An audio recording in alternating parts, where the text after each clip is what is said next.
కరెక్టే పవన్ సార్ని కలవాలి. ఇప్పటివరకు కూడా కలవలేము. ఒక పవన్ సార్ అన్న కలుద్దామని ఆలోచనతో పవన్ సార్ దగ్గరికి వెళ్ళి సార్ ఇట్లా సంగతి సార్ అని చెప్పాను. ఇమీడియట్ గా స్పందించారు. అన్నాడు, వెంకట్ గారు ఏం కావాలో చెప్పండి, నా తరపు నుంచి నేను చేయన్నా, ఇంకా ఏం ఎట్లా ఏం ఫికిర్ చేయకు, నేను చేపిస్తా, ఈ కిడ్నీ ప్రాబ్లం మొత్తం తీపిస్తాను, నీకెందుకు కూర్చోండి అని చెప్పి కూర్చోబెట్టి ఆ సంఘటనని నేను ఎప్పటికీ మర్చిపోలేను.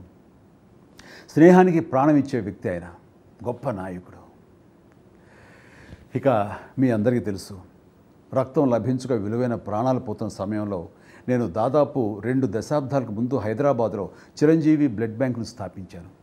నా పిలుపుని అందుకుని ఆనాటి నుంచి నేటి వరకు లక్షలాది మంది నా అభిమానులు, సామాజిక బాధ్యత కలిగిన వారు స్వచ్ఛందంగా రక్తదానం చేస్తూ ఎన్నో విలువైన ప్రాణాలను కాపాడుతున్నారు. మనం చేస్తున్న ఈ కార్యక్రమం ఓ యజ్ఞంలా నిర్విఘ్నంగా కొనసాగుతుంది. ఇది నాకు ఎల్లప్పుడూ సంతృప్తి కలిగిస్తుంది. నా అభిమానుల పట్ల గర్వంగా ఉంటుంది. ఇక రక్తం విషయానికి వస్తే దేనైనా తయారు చేసుకోవచ్చు, సృష్టించవచ్చు, కానీ రక్తాన్ని మాత్రం ఉత్పత్తి చేయలేం. అందువల్ల ఈ భూమి మీద అత్యంత విలువైంది రక్తం ఒక్కటే. ఒక్కో రక్త బొట్టు ఒక్కో ప్రాణాలను నిలబెడుతుంది, కాపాడుతుంది, వారికి కొత్త జీవితాన్ని ప్రసాదిస్తుంది. ఈ సత్యం పరమార్థం తెలుసుకున్నందువల్లే ప్రాణదాతలు రక్తం ఇవ్వడానికి ముందుకు వస్తున్నారు. అనేక చోట్ల బ్లడ్ బ్యాంకులు ఏర్పాటు చేస్తున్నారు. ఇది ఆహ్వానించదగ్గ పరిణామం. ఇటువంటి చైతన్యం రావడానికి నేను ఎంతో కృషి చేశాను, చేస్తున్నాను, చేస్తాను కూడా. మీరు వెళ్ళండి, నా మాటినండి అని ఒత్తిడి చేయడంతో అప్పుడు నాకు కూడా అనిపించింది, కరెక్టే పవన్ సార్ని కలవాలి. ఇప్పటివరకు కూడా కలవలేము. ఒక పవన్ సార్ అన్న కలుద్దామని ఆలోచనతో పవన్ సార్ దగ్గరికి వెళ్ళి సార్ ఇట్లా సంగతి సార్ అని చెప్పాను. ఇమీడియట్ గా స్పందించారు.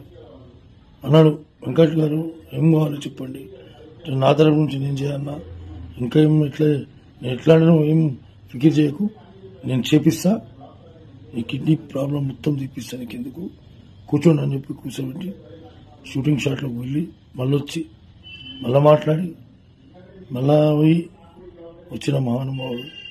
ఇవాళ నాకంటూ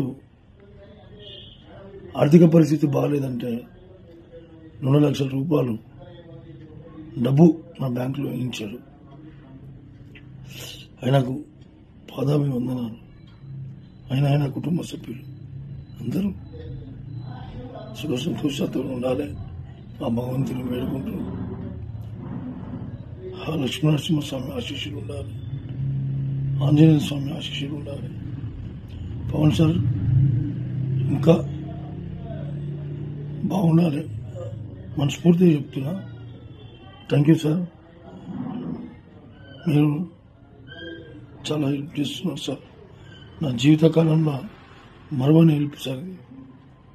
నా కన్న తల్లిదండ్రులు ఎంతనో, తర్వాత మీరు కూడా అంతే సార్.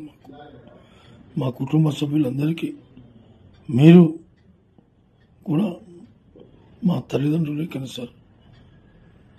ఎందుకంటే నా లైఫ్లో ఫస్ట్ టైం నన్ను 2 లక్షల రూపాయలు ఆదుకున్న ఏకైక వ్యక్తి పవన్ కళ్యాణ్, డిప్యూటీ సీఎం గారు. మీరు ఎల్లప్పుడూ సుఖ సంతోషాలతోనే ఉంటారని ఆ భగవంతుని వేడుకుంటూ, థ్యాంక్ యూ సార్, ధన్యవాదాలు. మీకు మీ కుటుంబ సభ్యులందరికీ పాదాభివందనాలు సార్. Thank you. నేను ఒక పెద్ద శిష్యుడిని వెంకటేష్ బాబుకు. నేను వెంకటేష్ బాబుకు సినిమా చేసిన అంటే నా సోదరుడు మారుతికి వందనాలు. కెమెరామెన్ గారు ఒక వెంకటేష్ బాబుని నయనతార హీరోయిన్ గారిని చూపించిన కెమెరామెన్ గారికి ఒక 100 నమస్కారాలు. అందరికీ ఒకటైతే కెమెరామెన్కి 100 నమస్కారాలు.